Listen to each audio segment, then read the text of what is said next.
Welcome to the first episode of Forgotten Gems. I played a lot of games in the past, and there are often overlooked titles that perhaps didn't sell as well as they should have done, be it that they were released in a crowded release schedule, or perhaps they were a niche title and these games have been destined to have slowly faded into history.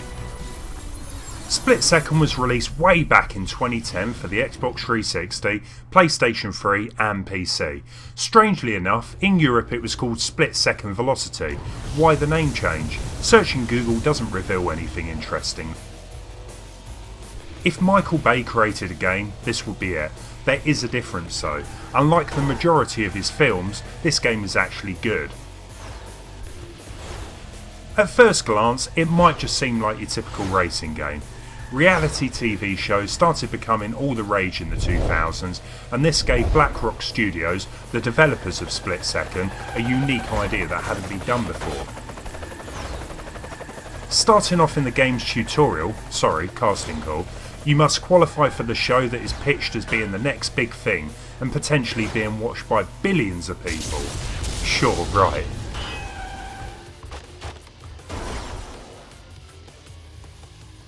Once you have progressed to live show, you will then get to play through 12 different episodes with their own theme. The game takes place in a fake city rigged with explosives. The budget to this TV show must be astronomical because we have exploding planes, rock faces collapsing, and the buildings blowing up left, right and centre. At times it reminds me of the later Fast and Furious films, which isn't a bad thing. During races you can trigger one of many events, and to do that you need to gain power, which can be earned by drifting, drafting or overtaking. Power plays can then be activated, and depending on how much power you had earned, you can start causing some damage. For example, one of my favourite tracks in the game, the airport terminal, has some amazing scenes like when you have to dodge a plane that is slamming into the ground before it explodes. It's moments like these that really make the game feel exciting, and there are a lot to discover during the campaign mode.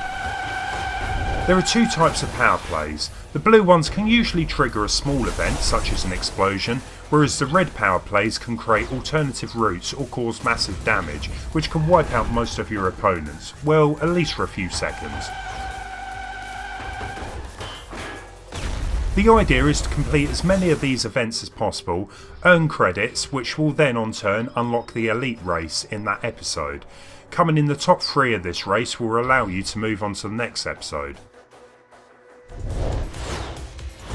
You might find later in the game you will need to return to the earlier episodes and try and get better positions in order for you to progress. The CPU AI is also pretty difficult and the game isn't a walk in the park by any means. If you like a challenge, this might be your game. Whilst I always preferred the races, Split Second features a lot of variety. For example, the event detonator chooses a car for you and then triggers power plays in an effort to slow you down, which is a bit of a nightmare when you're racing against a time limit.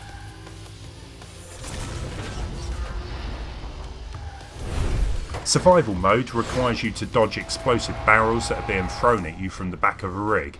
Trying to dodge these barrels before the timer ran out definitely kept me busy for a while. There is also a helicopter attack event which, yes you guessed it, you need to avoid waves of missiles being fired at you from the helicopter. Easier said than done, believe me. Graphically, the game, at least on the PC, still stands up. Going back and playing it after all this time really surprised me of how much of a good looking game this still is. It's just a shame that the PC version has some issues using the controller, but when I played it on the Xbox 360 I generally had no issues at all. Music suits the game fairly well even if it is nothing too special.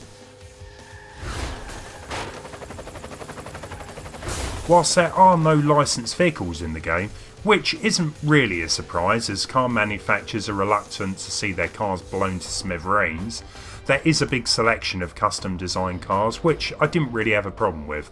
It's not like I'm playing Forza or Gran Turismo here, I don't need everything to look ultra realistic. Whilst the game does feature multiplayer, I did find it was a great game where you could just pass the pad to a friend after finishing a race. If that isn't your thing, then a 2-player split screen mode is available, and an online mode that unfortunately has joined the many other games that have had their online servers turned off by now.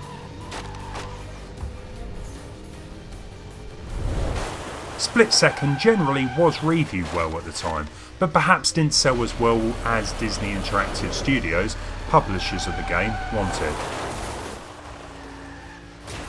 Sure enough, a few bits of DLC were released, including one that had a bit of controversy. The first DLC pack could basically unlock all of the tracks and cars in the game. Older games probably would have included this as a cheat mode, but microtransactions were becoming a bit of a thing, and unfortunately Split Second got hit hard. Other DLC was released for the game, but it really should have come as standard, and it come off as being a bit of a quick cash grab. Something that would become the norm in the years to come.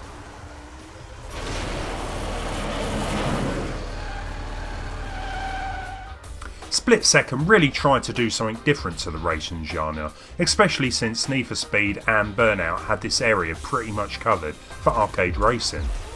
Unfortunately, whilst the sequel was in the making at one point, we'll never get to see it. Disney Interactive Studios closed down production on the sequel shortly after porting Split Second to the PSP, which incidentally featured extra tracks and refinements. If you are after an arcade racer with a twist, give Split Second a go. It still stands up amazingly well, and you might be surprised how good it still looks on a modern PC.